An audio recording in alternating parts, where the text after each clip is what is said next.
This is Lord Thaddeus Cray, and today, this video is going to be about cryptids that dwell in caves. Subterranean type beings. I'm going to be only listing a few of them. However, the goal of this video is to get you kind of aware of what could be out there, and definitely what could be potentially under your feet or under your nose. Am I saying these creatures are real? No, but I'm definitely not going to say that they are not real either. The first one I'm going to bring up is a creature called the Groot slang. This is a beast that supposedly has the body of an elephant and the long tail of a massive lizard or reptile. Supposedly this creature would lure people back to its lair, and of course, what would it do? It would eat them. And exactly what makes this thing so unique? I'll tell you what. Number one, its appearance, which I just said, basically a cross between a lizard and an elephant. That almost sounds like maybe a carnivorous version of a triceratops to an extent. Who knows? But it's just something to think about. But also at the same time, this creature is very possessive of basically like jewels or treasure, as I'm trying to say, diamonds, things like that. And it guards these kind of possessions viciously. Now, what exactly is a type of animal that is or creature, according to legend, guards such things viciously in a cave? Almost any kind of dragon would do that. Think about that. Whether it be Eastern or Western, both of them, supposedly anything from, the wyvern to the classic, the classic type of European or Eastern type dragon. Supposedly these creatures are very possessive of the treasures in which they have encountered and gathered for themselves. So that could be what a Groot slang is. It's very interesting to say the least. And now what am I going to be bringing up next? Of course, this is one I'm going to definitely spend a little bit of time on. This is being the type of cryptid, or I should say group of cryptids, called Reptilians. Do I believe these creatures exist? Yes, I do. Do I think that they may actually have some type of abilities that we cannot comprehend? There's been so many reports of these things that there's something going on there. I definitely believe that they possibly may not even be of this world. Who knows what they are? That's on people who have a higher pay grade than I do. My goal is just to bring these things to your attention. The rest is up to you to decide what to believe or what not. Supposedly, these creatures have a whole, of course, according to many conspiracy theorists, these things have a grip on our society, our culture. They are master shapeshifters. They have infiltrated our societies. They control everything that goes around this country, here in the States, or other nations with an iron fist. And they're, like I said, they're literally from the they basically are like a shadow government almost. Now, do I necessarily believe this is true? I'm open of mind, but I definitely believe that there are exaggerations going on with this. However, do I think that there is possibly some kind of fact behind conspiracies that are going on with this? You better believe it. I'm just going to leave that there.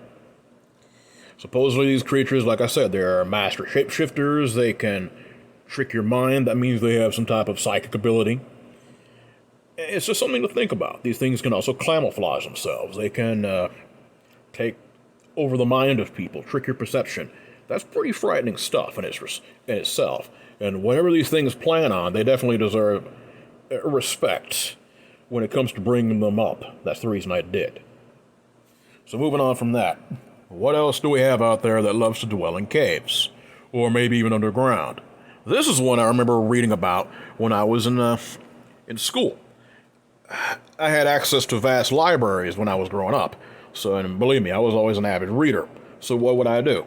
This is one that I would look at right here. I remember reading about this when I was, like I said, in high school, maybe even middle school. And that is the Melon Head. What are Melon Heads? Very interesting. They're called that for a reason. Supposedly in parts of like the northern, the northern U.S. over here, like Ohio, Michigan, maybe even Washington and Virginia. I'm not really sure. But I've heard it's definitely more than just these states which are being mentioned. I can tell you that now. But supposedly they are inbred feral children that grew up to be monsters that basically had hydrocephalus. Supposedly, they were, born to inmates in asylums, and of course, maybe even experimented on, or maybe orphanages, whatever. Supposedly, whatever the stories involved in these things are, they escaped, and of course, killed their handlers, caretakers, and went feral. And needless to say, each one is a similar type of story, so I don't know. Do I believe there's definitely some fact to this? Oh yeah, you better believe it. You gotta think about this. There's been proven stories about, I'll give you an example. There was one fellow, supposedly the poor guy had a very nasty facial situation. He was deformed. And this guy, of course, understandably, he would walk alone at night, so he wouldn't be harassed by people during the day. And naturally, pretty much, you can look up YouTube videos on this guy. Poor guy literally has a legend around him. Of course, recently he was found out and everything was kind of got in the clear, but you know how people can be. We tend to form legends over the silliest stuff. But at the same time, this right here, actually, I believe there is definitely some believability to this. To maybe some type of inbred clan or tribe or whatever in them woods that live in caves or under the ground. Hell, look at the legend of Sawney Bean in Ireland. I'm just going to leave that there. I'm going to go ahead and bring up something that's not quite too well known. This right here is another type of cave-dwelling creature that is something that I call nightmare fuel. It is a creature called the Ahul. This is in Indonesia. And it is basically a massive bat that basically has a 10-foot wingspan. And this thing, there was a man named Dr. Ernest Bartels. He saw this thing in 1925, supposedly flying around behind a waterfall. Now that right there is something no thank you. You also have to understand about that. I mentioned flying cryptids before in one of my last videos. It could very much be a type of animal that never really went extinct. That is definitely something I believe could exist. As crazy it may sound, I definitely believe there's something going on with that. I'm gonna go ahead and leave this video finally with a thing called a Tatsu Worm. Well, this is interesting to say the least. It is pretty well known among European cryptids. It is a lizard-like thing that basically it's weird. Supposedly it looks almost like a dragon or a massive lizard, but has the head of a cat. And supposedly spiked ridges run down its back and behind its head. This thing was first sighted in 1779. A man supposedly had a heart attack from seeing it. Now, how the hell it got told about from that? Well, seeing as the guy's dead, who knows? But there have been rumors and sightings of these creatures. This is recent as actually 2009.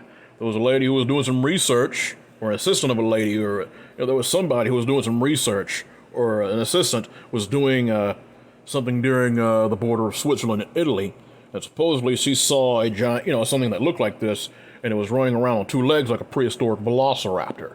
That right there is something I hope I never see. Leave it at that, but supposedly this thing dwells underground and rests in caves. That is just a small number of what I have looked up here. But believe me, there are more out there, and to say the least, you'd be amazed at what literally could be dwelling and functioning under, the ground you walk on. And there's something else I want to bring up, which is very important, I think, if you want to try to open your mind on a few things. Look up the term Hollow Earth. Supposedly, literally a world under our world. Do I necessarily believe it's fact? I believe everything is based on some kind of fact. Every fantasy, every fable, there's some type of fact that it's based on. Never, ever, ever forget that. Always keep an open mind, but don't let it be so open that your brain falls out of your skull. Temper your imagination with logic, and I can almost guarantee you, of course, a lot of prayer. And believe me, I think you will definitely find the answers in what you're seeking when it comes to things like this. Just for God's sake, be careful out there. Now, with all that out of the way, you guys know exactly what I do. I'm the producer for the Dogman Cam show, as well as Chasing the Truth. John Bell is the one that runs Dogman Cam. Sean Graham is the one that hosts Chasing the Truth. Dogman Cams is for those who have had cryptid sightings. Chasing the Truth is for those who have had supernatural or paranormal events happen to them. You guys know how to reach me if you want to be on either show. This is one of the things I enjoy doing. This is a labor of love, this video. However, my real purpose is to make sure you get the chance to tell your story. That is what I do. That is why I am here. My email is wesvic@dogmancams.com. You can also, of course, contact me in the Dogman Cams Facebook group. I'm the administrator there, believe me. I don't exactly keep a low profile. But please, feel free to message me, hit me up, leave something in the comments. Believe me, I will get to you. I'm very well known for doing that. I've been doing this a while now. You guys be blessed and y'all be safe. And again, look out beneath your feet. Take care.